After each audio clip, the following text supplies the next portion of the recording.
My guest today is Professor Claudia Goldin, who's Professor of Economics at Harvard University. She was the director of the NBER's Development of the American Economy program from 1989 to 2017. She is currently a co-director of the NBER's Gender in the Economy Study Group. Welcome, Claudia. Well, I'm very glad to be here. Yeah, thanks for doing this. So you have a new book. Is the book published already or just coming out?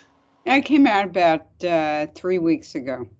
3 weeks ago. So brand new book, Career and Family, Women's Century-Long Journey Toward Equity.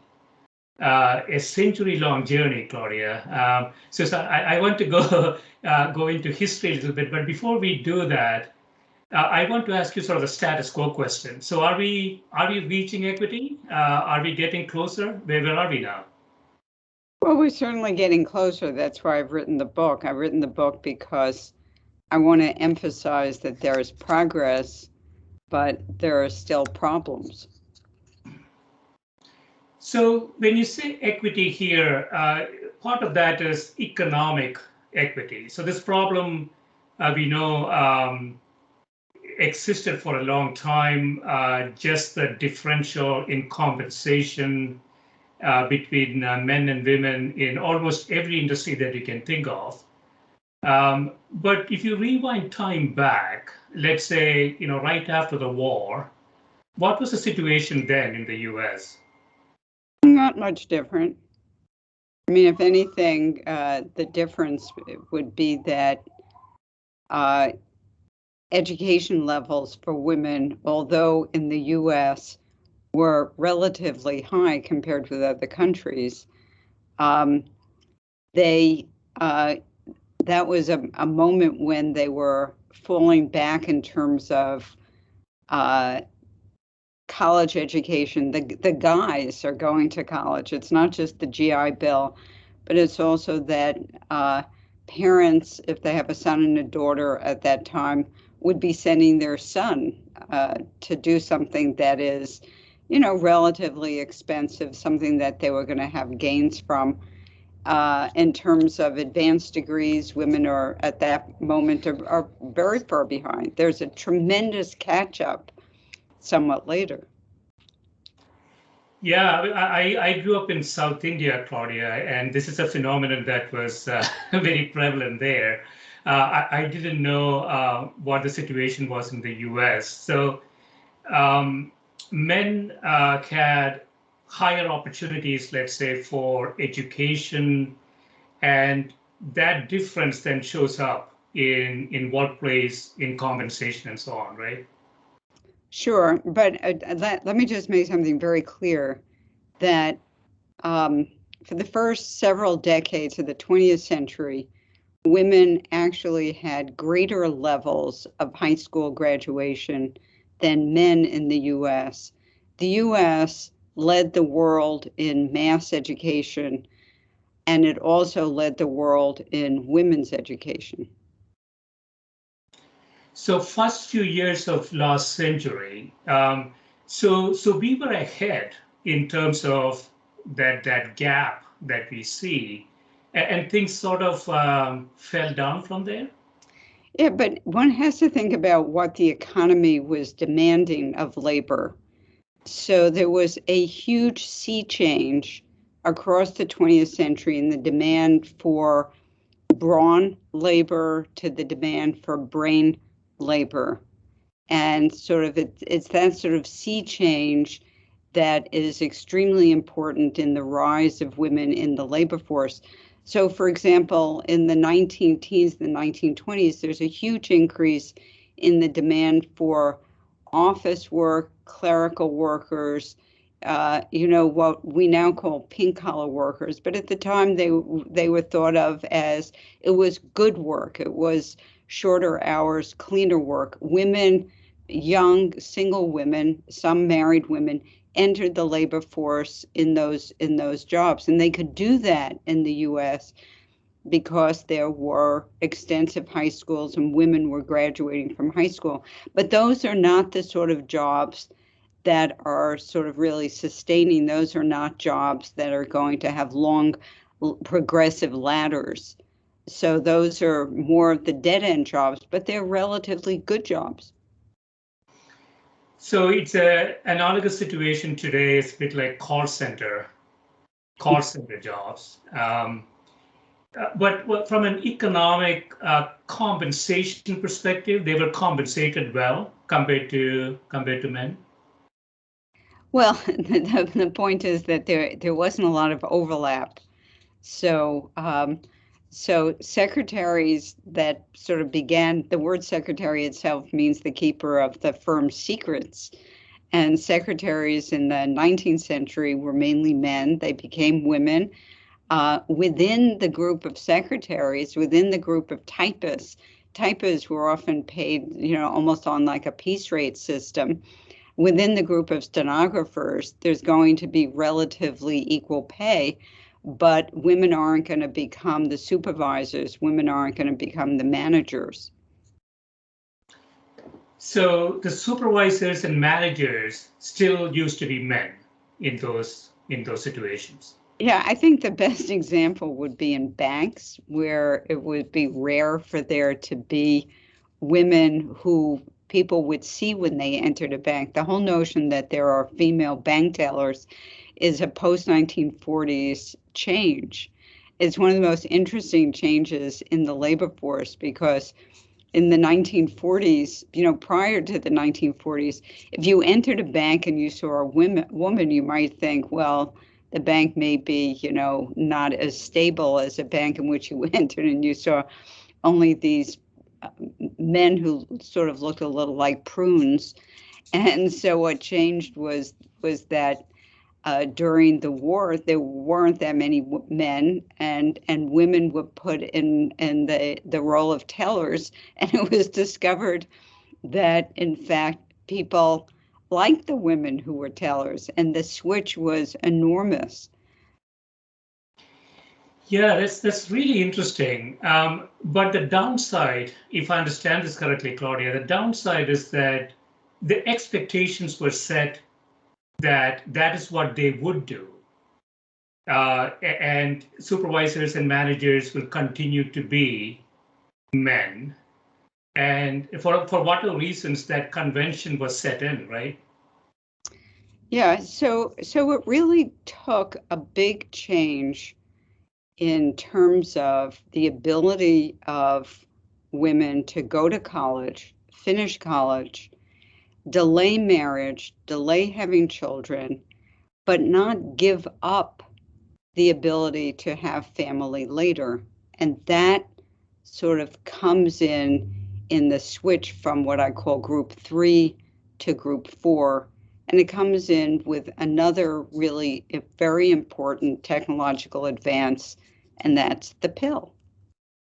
So the timing. So group 3, you have these groups based on now the years that they lived or worked. So what is group 3? What is the period that? Okay, so the groups are divided very naturally by what they aspired to and what they achieved.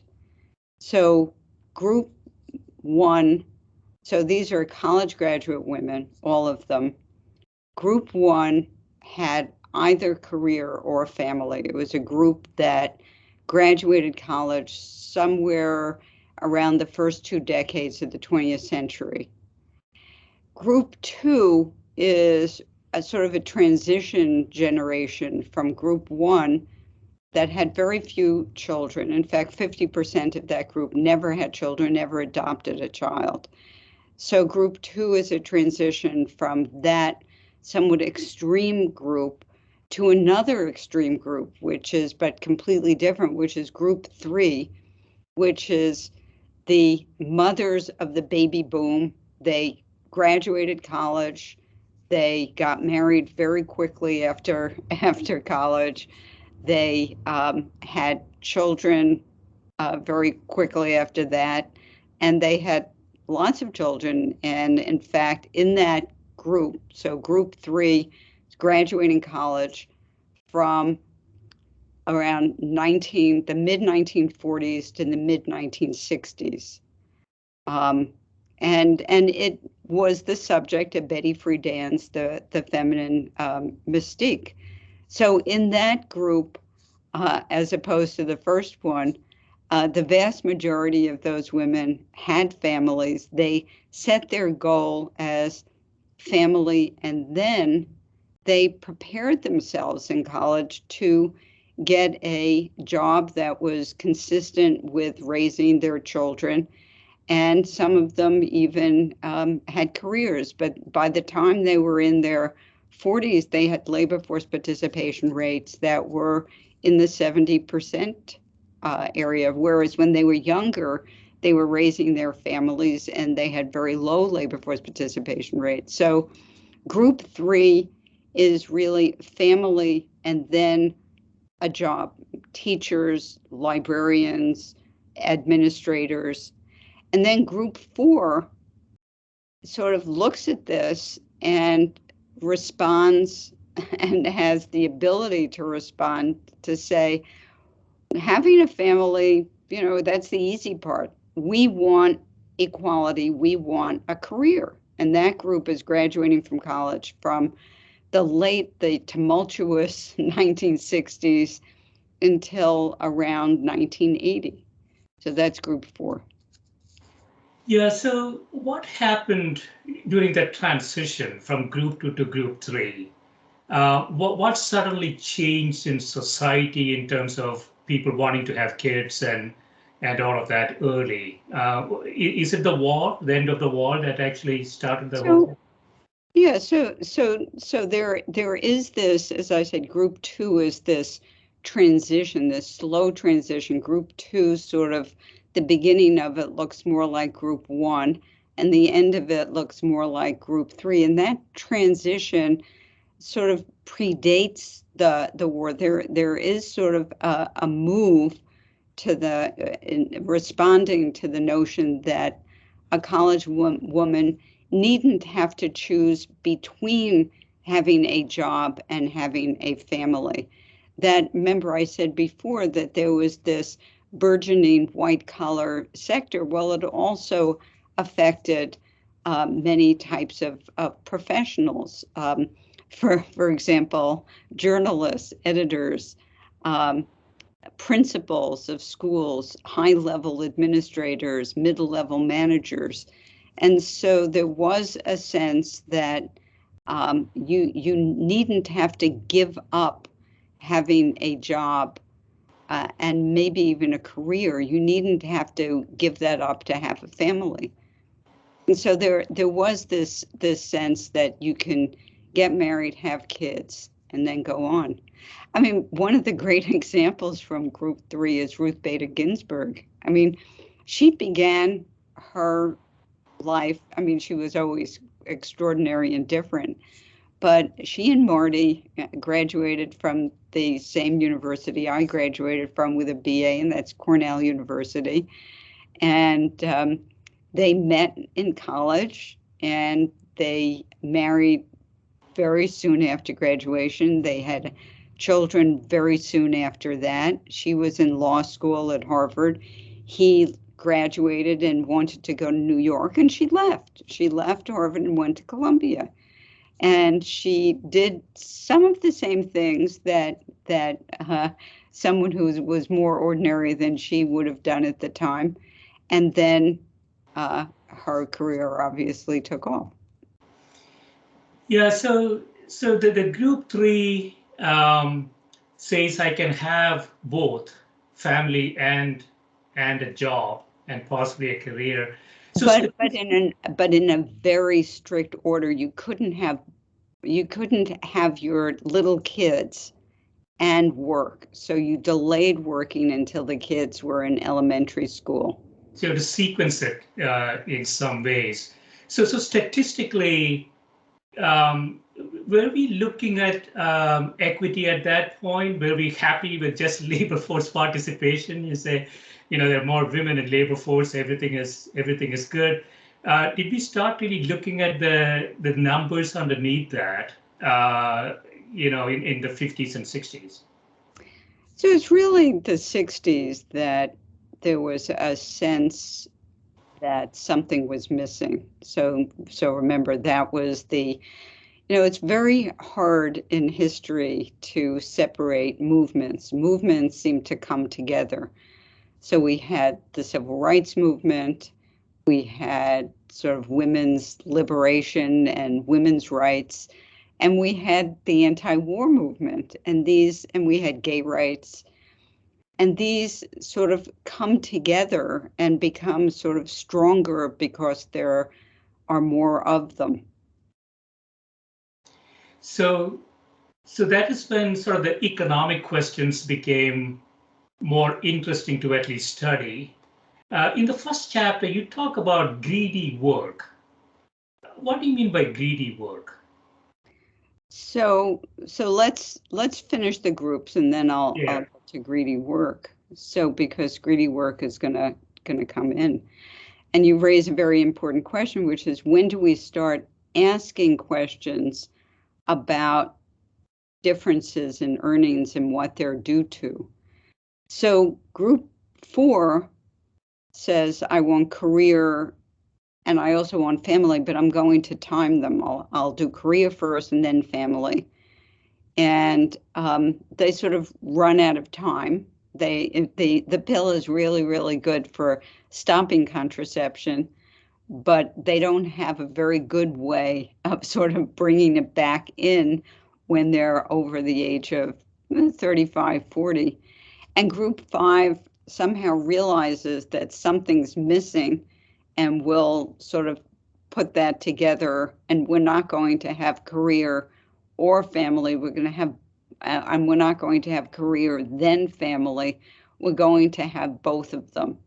And they have also delayed family. They delayed marriage even more than group 4, but they have figured out through yet more great technological advances, assisted reproductive technologies, and they have increased the fraction who have children.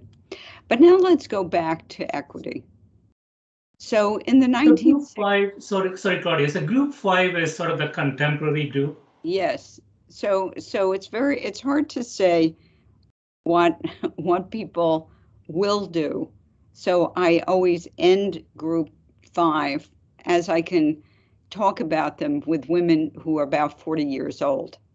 So someone who's 25 now can tell me what she thinks she's going to do, but I don't know what she's going to do. So let's go back to the 60s and think about the movement to do something about the fact that women are earning, remember, it was 59 cents on the dollar. We should do better than that. And much of the difference, we now, as economists and social scientists, we can go back and analyze what happened over time.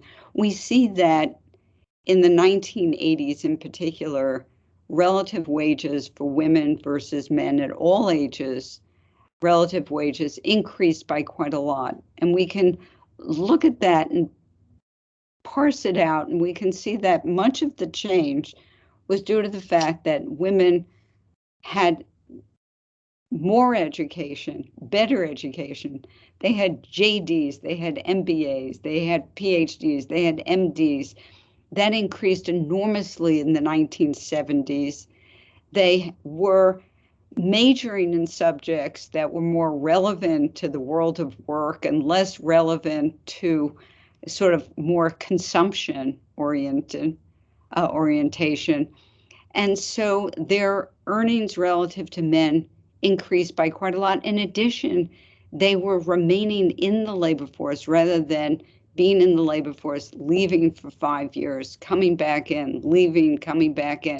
They had more continuity.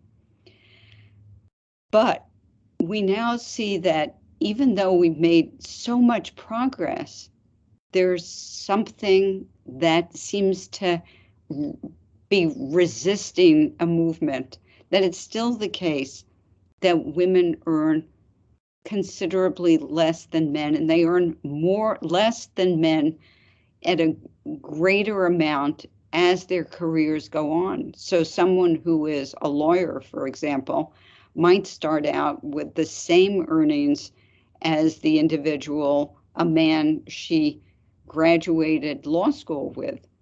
And then 10 years out, she's behind by a fairly large amount. And one of the reasons is that she had kids. She was in a couple that had kids. He was in a couple that had kids.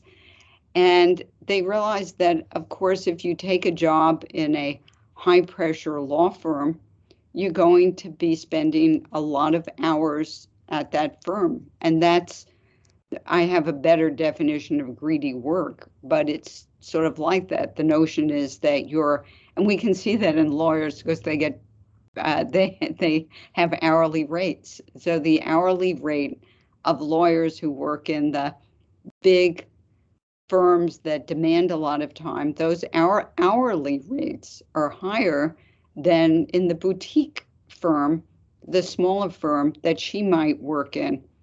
So the issue is that couples, be they same-sex couples or heterosexual couples, when they have kids, someone has to be on call at home.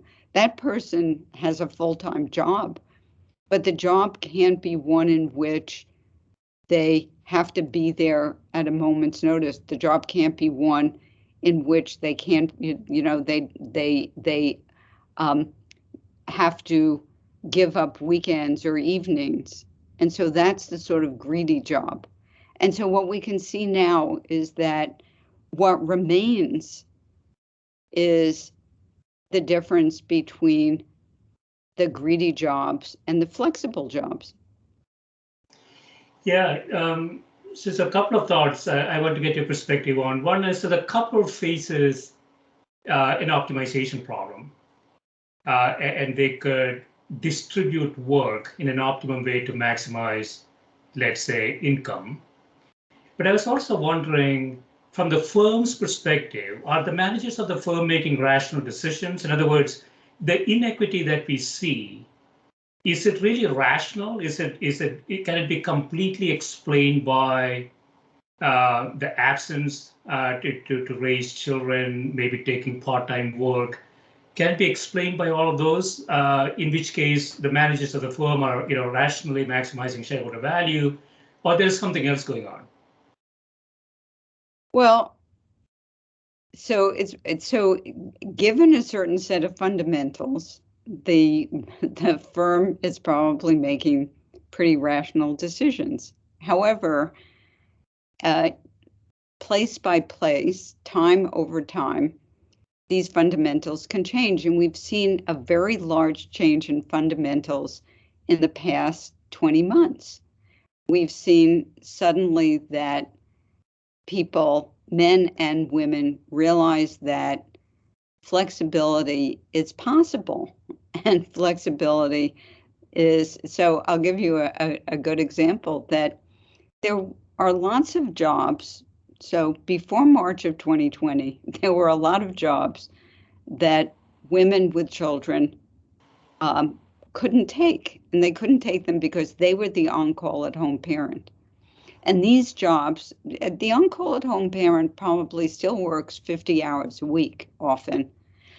But the on-call at home parent can't go to Tokyo every weekend. The on-call at home parent can't go to Zurich on Mondays. So there were lots of jobs that were, because of the fundamentals, they had high remuneration that the on-call at home parent couldn't take, be it a man or a woman, be it from a same-sex couple or a heterosexual couple. Well, what we've learned since March of 2020 is that handshake in Tokyo can be done through Zoom or Teams or whatever platform you're using. And so the first part of the answer to what you said is that the fundamentals can change. And I have an interesting set of examples, one of which is pharmacy, which was a set of changes that were organic. But there are other examples in which the changes occur because workers en masse say, we don't want a life like this. So certain types of subspecialties in medicine, for example, might say, we don't want to have a job in which we don't see our families. We love our families.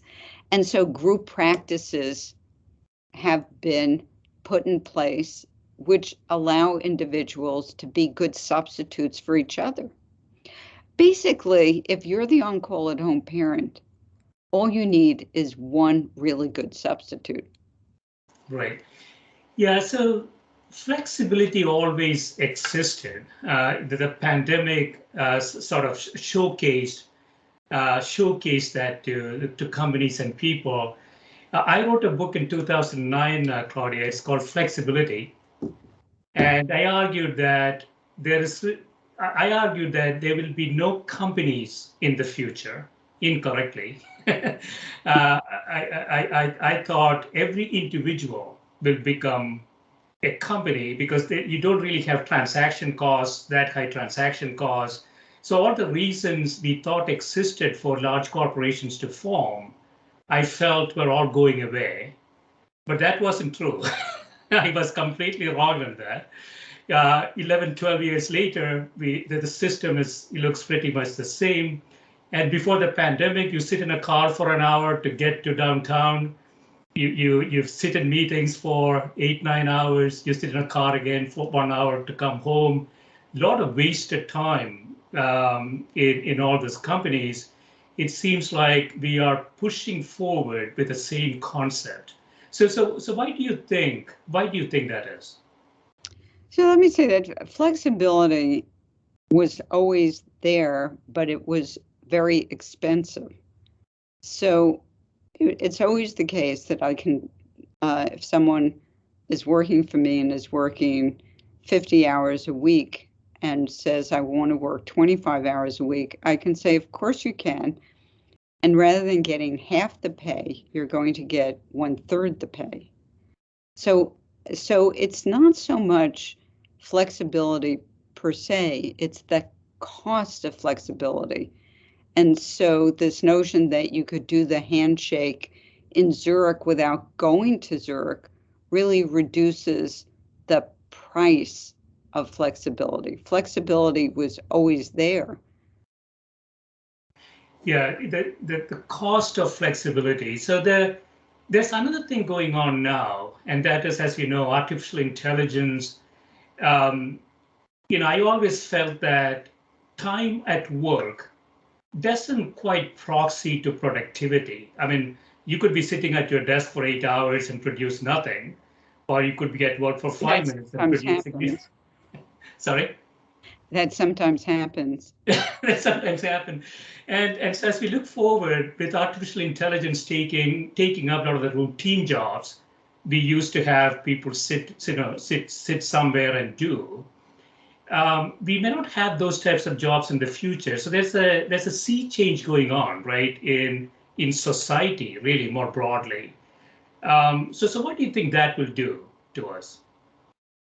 Well, there's a tremendous amount that's been written on this. There are people who sort of specialize in this area, and so one of the issues that they look at is what skills are now in greater demand. So if routine things are taken away, so that's what AI is doing, is taking away the routine things. And so what people are looking at now is that there are other types of skills that AI hasn't figured out how to do, and those are social skills. And so, but that's a literature that people like my colleague David Deming has been working on. Yeah, obviously it's tough to predict, but it's quite possible that we can teach machines to be quite social too in the future. So I wonder, the soft skills that we talk about, whether they're really sort of human specific soft skills, or if AI really advances, the skills will be sort of making AI, rather than doing anything, right? Because everything else could be done in an automated way. But this goes to your, the handshake with the person in Zurich. Um, when I talk to older consultants, they still want to get on that airplane. They still want to go sit in front of the person, shake that hand. That's the only way they're going to do business. The younger consultants don't have any such constraints. They're not really worried about that. And so there's another type of skill being developed almost like instantaneously last 18 months. And that is, if you can relate to a person by Zoom or by Teams, that is actually quite a valuable skill too. It's a different skill almost. Yes. Yeah, and I think we're going to see who does well in this and who doesn't do well in this. But that I think that we're not yet there to have a good discussion about what's being lost. I mean, in my own field, we gain a tremendous amount by saying dumb things to each other. Okay? So if I have a colleague and I want to talk about, some model, half the things I'm going to say are going to just hit the floor. And I'm going to feel much better saying them to the person when I'm like close to the person. It's hard to say that when you're speaking to a little square. So we don't yet know what is being lost. So this notion, at the beginning of the pandemic and even more recently, everyone who's working at home says, I am so much more productive. I'm just so much more productive. And what they mean is that they're not commuting. They don't have to worry about what pants they're wearing. And they don't have to worry about whether their socks match whatever else they're wearing. And in addition, they're doing what I call stuff. They're not necessarily doing the innovative, creative, difficult stuff.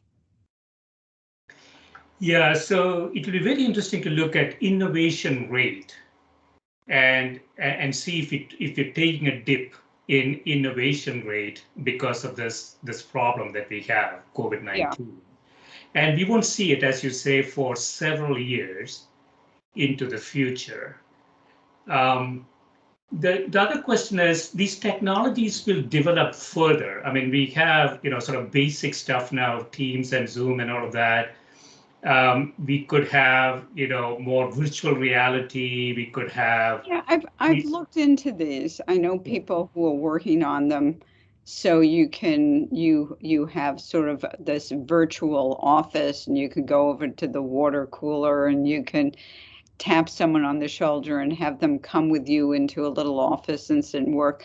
They're intriguing, and maybe they will fill in for the lack of personal get-togethers. Yeah. There is still this huge desire. I see it in the part of all my students to be together and to sit around the table. What we've been doing is having class. We have seminars outside, so we don't have to be masked. We can eat together. And there's this sense of relaxation, and there's this sense in which people are really coming out and thinking together and saying things.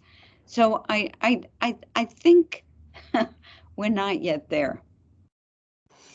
Yeah, but there are also different types of people, right? So at the highest level, we could put them into two buckets, extroverts and introverts. And I saw some data that says introverts are exceptionally happy because of COVID. They don't have to put themselves out there, talk to people and all of that. They can They can do things much more efficiently, whereas extroverts are really not happy at all. I mean, they don't like this. They want to be out there. They want to be interacting with people. They want to be shaking hands, right? So perhaps I just don't think we know. I mean, if I were a psychiatrist, I could probably tell you a lot of stories about the introverts who've had horrible breakdowns. And that it may be that the introvert is introverted, but is very happy to be around people who are extroverts and who are doing things together. I just don't think we know. Yeah, that is true. I wondered, I mean, we are almost 2 years into it now. So we should be now getting data on, let's say, behavioral health, um, suicide rates, things like that. And There has to be data. it just doesn't look good. It doesn't look good. No. And the other But I don't think we have, I'm speaking way beyond my expertise.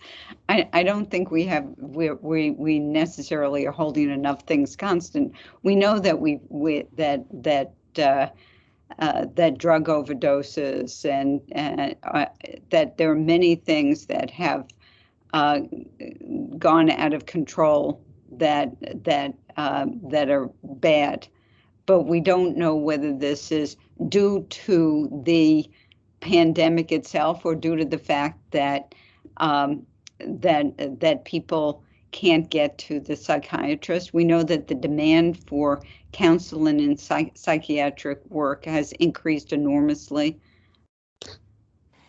Yeah, other dimension is kids. So, schools are going through a really difficult time. We don't know the effect of that. Education was designed that way, and then we run an experiment almost overnight.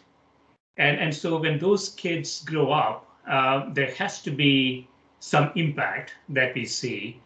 I had somebody who got into business school last year and delayed going to business school 1 year because he felt that it might be better now because you can actually go face to face.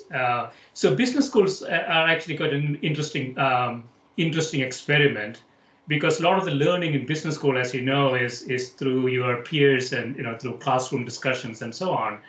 Can you really do it over electronic ways? I'm not sure.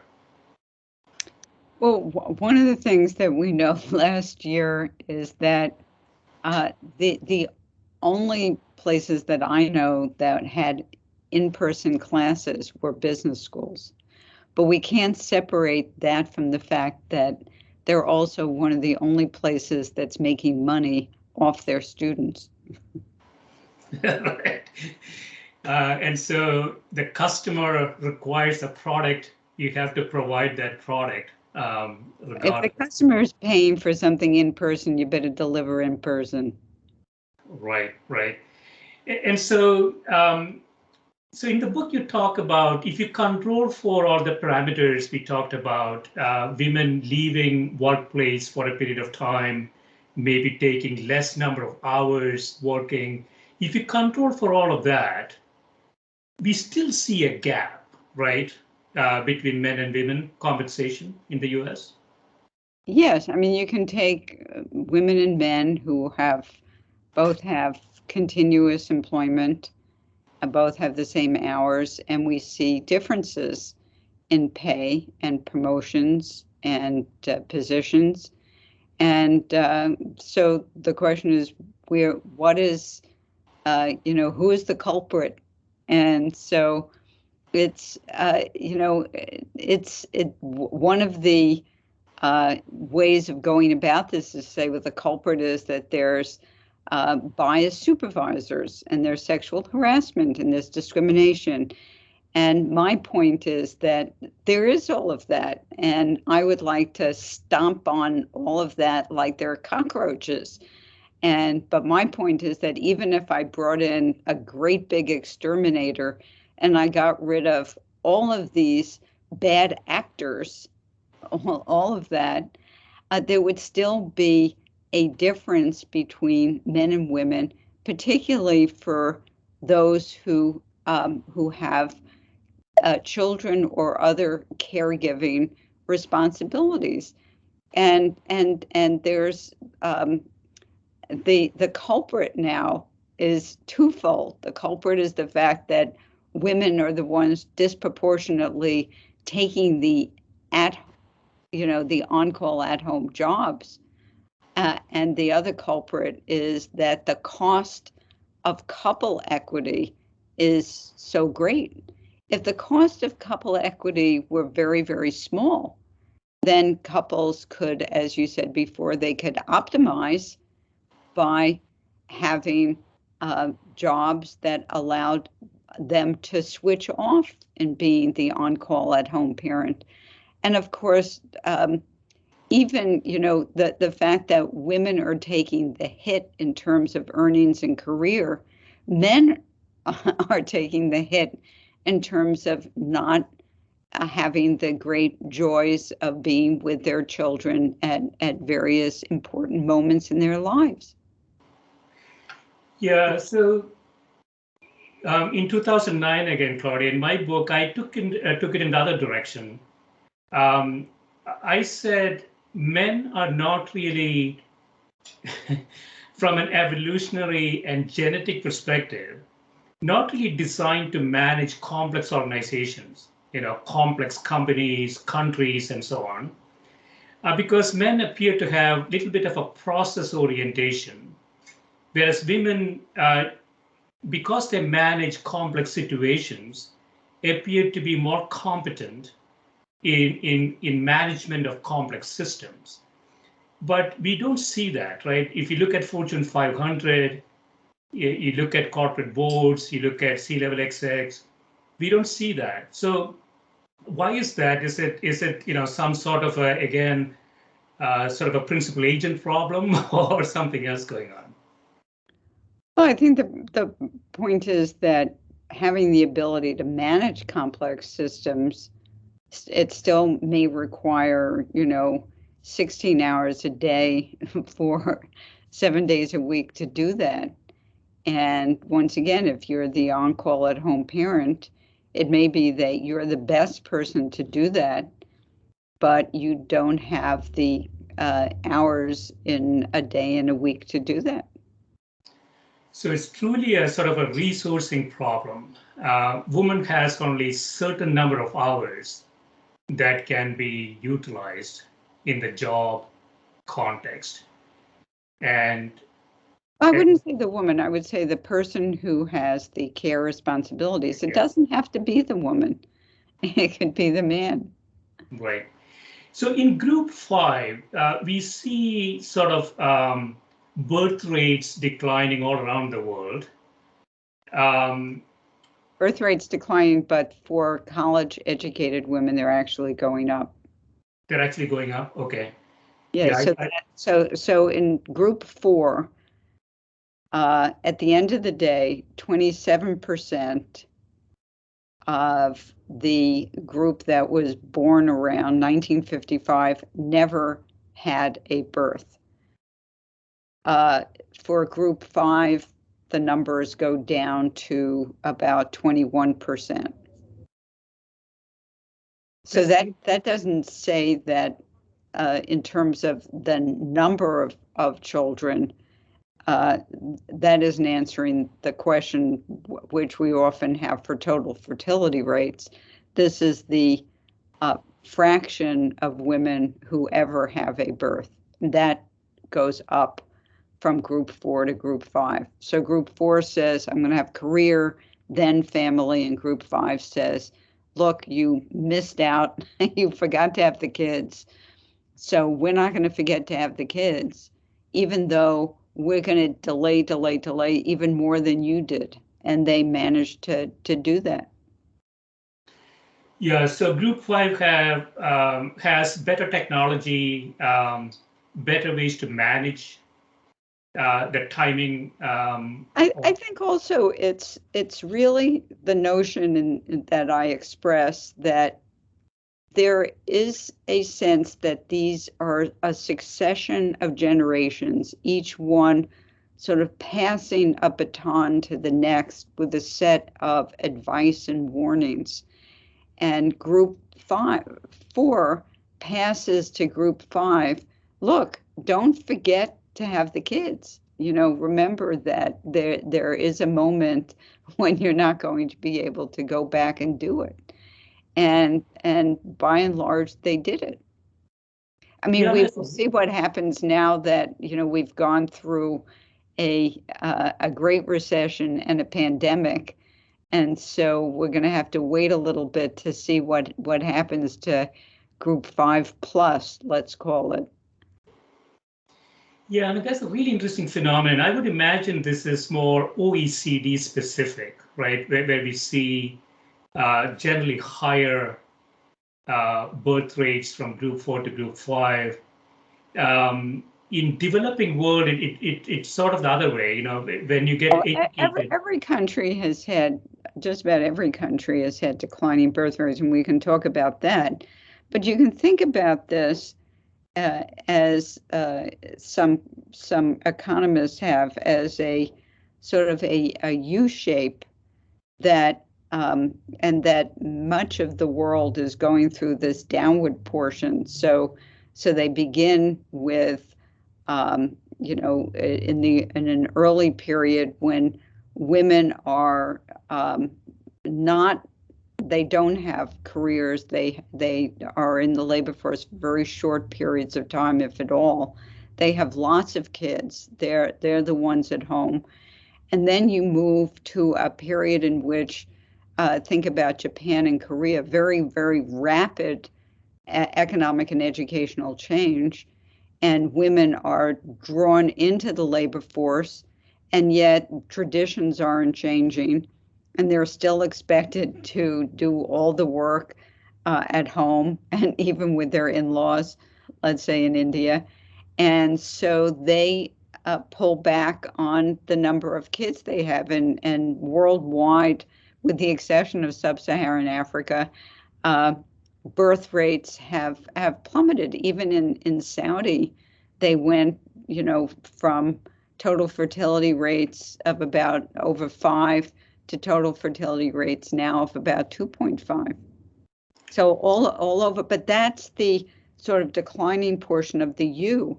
And then there's a rising portion where Sweden, Norway, and the US are. And so they have higher birth rates than who's at the very, very bottom. The very bottom, surprise, surprise, are some of the Catholic countries, some of the Orthodox countries, Greece, Spain, Portugal, Italy, and then I mentioned Korea and Japan. Those are the ones, and Hong Kong, that have total fertility rates that are below 1.4. Yeah, and then there is technology, right? I mean, again, it's difficult to speculate, but it is possible that we will get technology that, for lack of better term, could manufacture kids in the future outside the womb. I remember as a child, I don't think I've ever admitted this, that I truly believed that by the time I was an adult, that would be the case. And so that didn't happen. No, we are far from it. I don't know how far we are from it. Yeah, it's tough to say. But technology is one thing, but there are societal questions, there are ethical questions, there are legal questions around it. And so, the larger question is, will we get to a mature society that could actually implement that technology? I'm not exactly sure if that will happen. I don't know. Yeah, it's tough to say. So going back to the book, so we talked about sort of the characteristics driving these groups. There is, at the very least, there is a better understanding of this problem everywhere.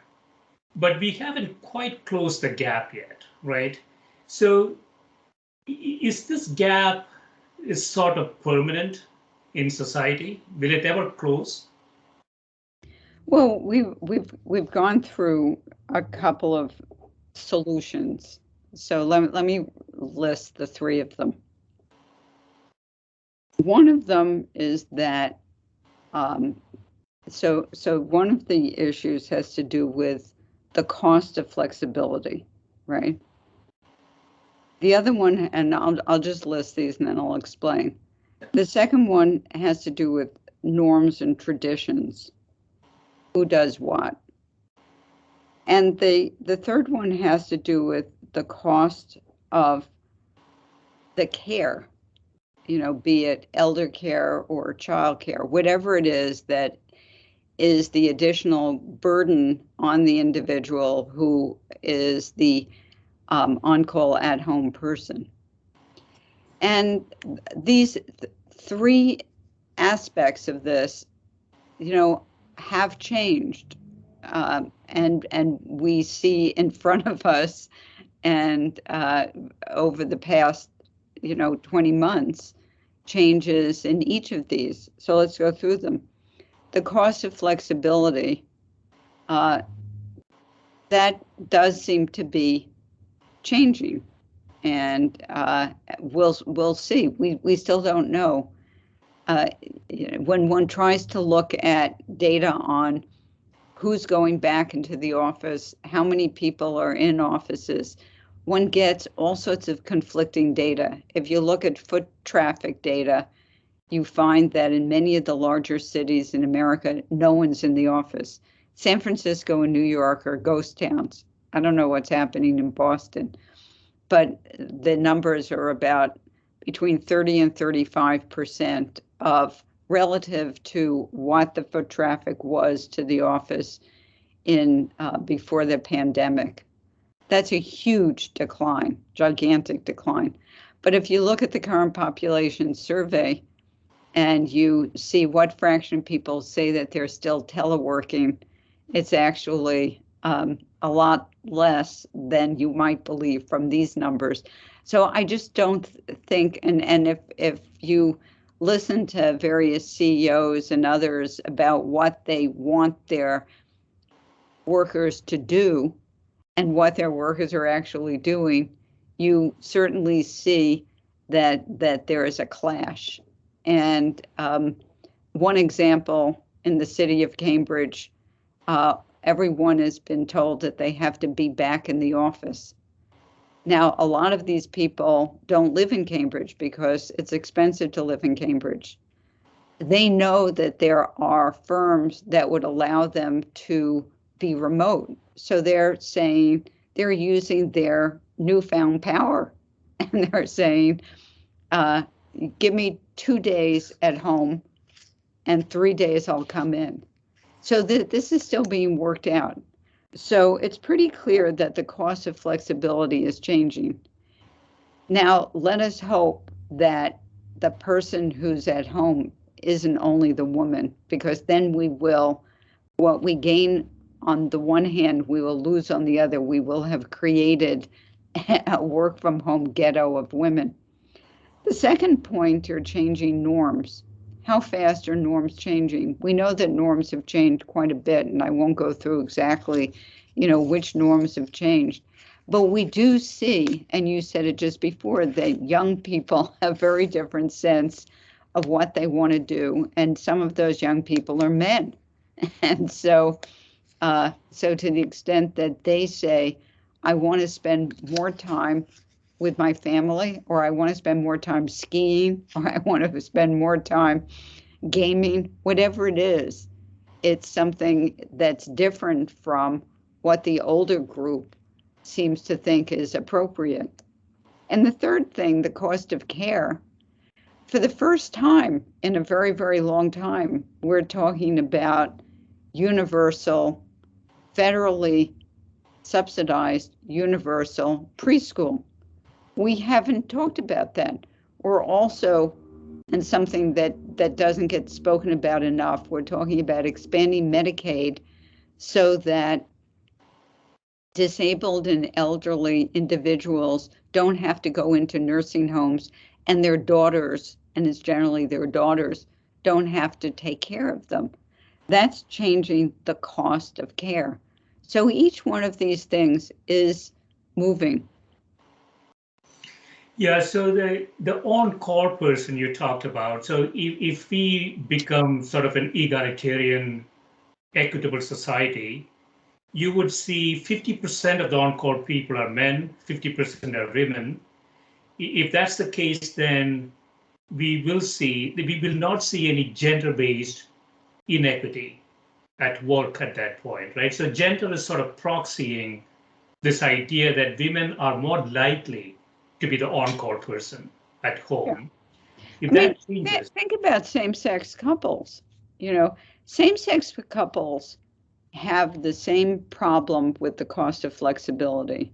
And we know that even though we believe in our hearts that two women together raising kids are more equitable, they are still facing the same amount of money that would be lying on the table or the floor if one of them didn't take the more demanding job. So with same-sex couples, the high cost of flexibility leads to couple inequities without producing any gender inequality. yeah, I want to get your perspective on this, Claudia. So when we say a more demanding job, these are heuristics that we use from last 20, 30 years. And the idea that you have to be in the office to be productive, you have to be, in the meeting to be visible. These things are not important anymore, I would argue. What's important is what the output is, what is being produced. And at the end of the day, what is being produced is innovation, not nuts and bolts. We are going to have machines producing nuts and bolts. So what we need people for is innovation, and that doesn't scale by time. I don't think so, at least. It doesn't scale by any of the heuristics we still seem to be using. Yeah, well, so let's hope that firms realize that and reward in different ways. I mean, it's still the case that law firms charge you an hourly rate. So yeah, I Yes, mean, you can that find a law sounds. firm that will charge you whether, on, whether they win the case or whether they write the brief up the best. But right now, they're still charging you not just hourly, but also by the 15 minutes. Yeah, this was another thing I was wrong on, Claudia. I said there will be only fixed price contracts in the future because charging by an hour, you can't really understand productivity. Yeah. So consultants, going around companies, if I'm a partner, I bring in 50 MBAs and I say, well, these guys are going to be here for a month, and this is what it's going to take for a month. But there is no measurement of output really well. But there are also a large number of up or out jobs. I'm in one. Okay. I got up, so I'm not going to go out now. But there are a lot of people younger than I who work very hard without a very good sense of what they're doing and whether it's going to pay off. But putting in more time, more thought is probably the production relationship probably is certainly the derivative is probably positive with respect to time. Well, I don't know about, I don't know. I'm thinking about a client's perspective. So I am a management consulting firm. And if I'm the client, I would contract with the management consulting firm on outcomes. Because contracting on hours doesn't really tell me much, right? I want to contract on outcomes, but neither consulting firms nor law firms seem to do that. I can't really comment on that. Yeah, I would absolutely agree with you, but it's my colleague Oliver Hart isn't around right now, or else I'd bring him in here and he can talk to you. He is a specialist and obviously a Nobel Prize winner who worked on all these various issues having to do with contracting. Yeah, so going back to the book, I want to ask you sort of in conclusion, what is the most important message you want to send from the book? I know that it's sort of it takes a historical perspective. We talked about the 5 different groups. We talked about what their objectives were, how they got there, how things are changing. What would be, as you look forward, what would be the most important message from the book? I think there are two messages. The first one is that it's extremely important to observe history and to know that there has been enormous progress. And in fact, one of the chapters that I love the most in the book is my chapter on Group 3, which is on Betty Friedan. And Friedan didn't see that there was progress. She saw that there was regress, but there was tremendous progress. And even Group 3, relative, let's say, to Group 1, it had the ability to have both.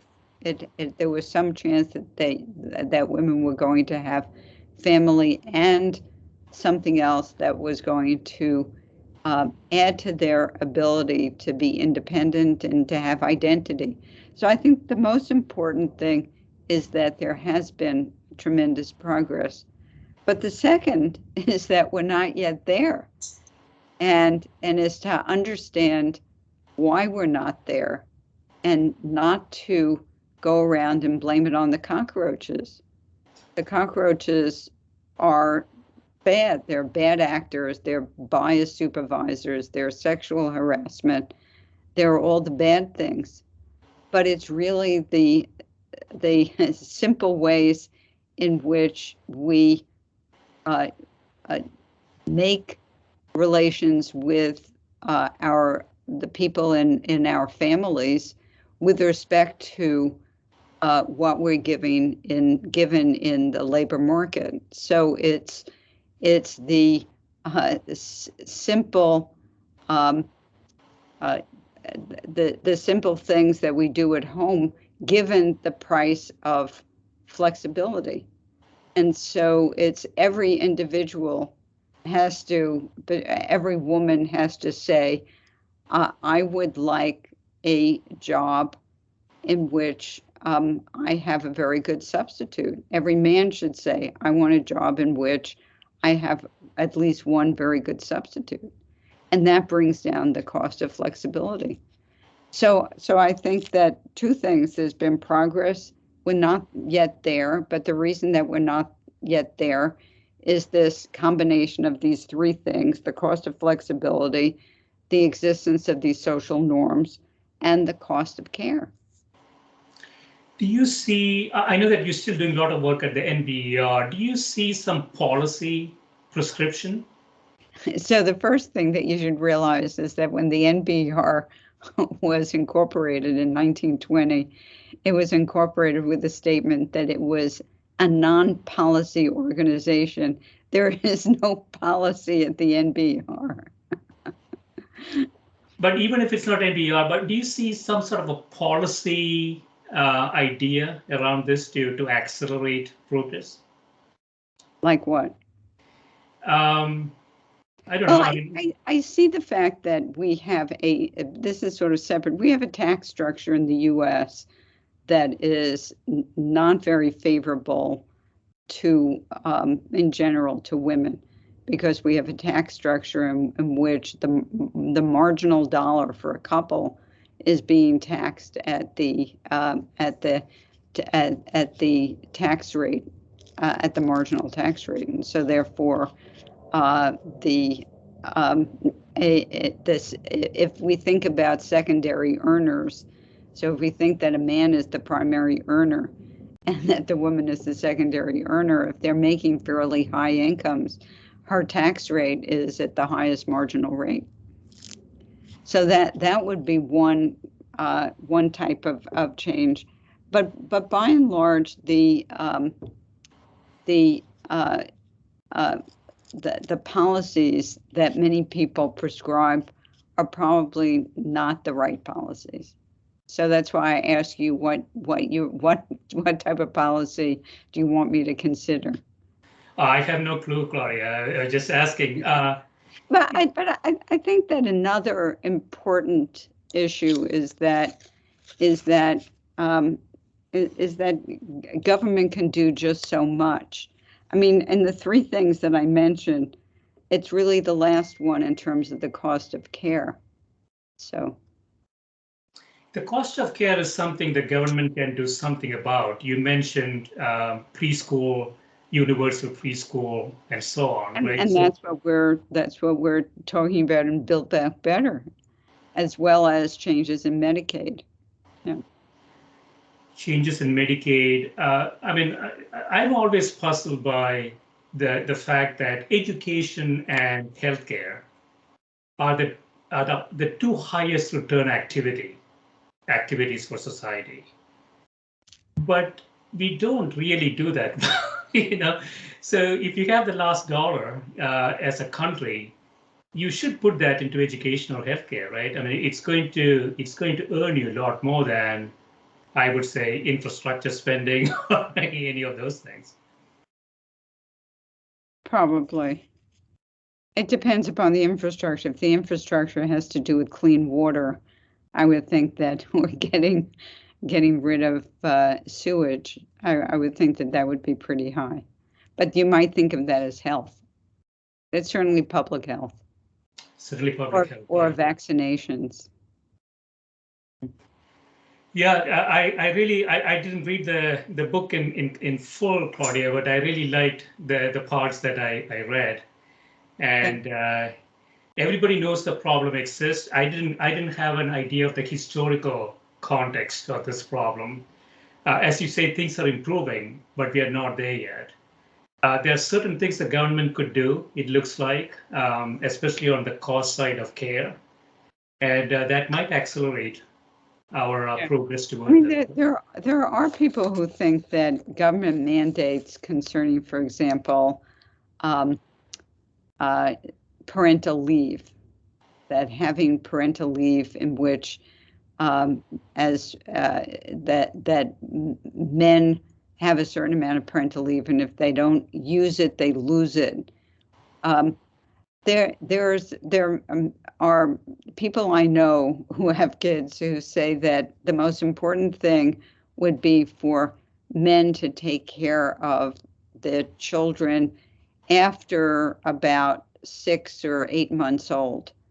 And rather than have the leave be when the children are tiny and in diapers, it's much better that, particularly if there's someone nursing them, that the care come, then let the woman go back to work and have the father take care of the kids. So there are, good policy, I think, has to listen to the individuals who know the most about it. And those are the parents. Do we know, I think it was the Scandinavian countries, Finland, Sweden, maybe New Zealand, some of this sort of, let's say, advanced societies. What are their policies? Do you know how they? Well, the policies that I just said, but there are things that are gained and there are things that are lost. So Sweden is certainly the front runner, without a doubt, in just about everything, and yet it isn't the front runner with regard to women in management, for example, women in various high places. And the reason is that when you have leave that's really long, and it's mainly taken by women, it's a better place for parents to be, but it's also a place in which women are perhaps not going to get as far. Yeah, I mean, this is a little bit of a tangent. I just want to get your perspective on this, Claudia. So there's a lot of talk about a guaranteed minimum income. Do you think that that sort of a policy could help? A guaranteed, so what we have put in place is a non-refundable child payments. That, I think, is the most important. The fact that America is a rich country and has immense amounts of child poverty is a national shame. And what we did during the pandemic, amazingly enough, is lower the rates of child poverty by an enormous amount. I think that that's the most important thing. Yeah, it makes a lot of sense. Excellent. Yeah, this has been great, Claudia. Thanks so much for spending time with me. Well, thank you for making me think very hard. Thank you. Stay safe. Okay, bye now, Gill. Bye.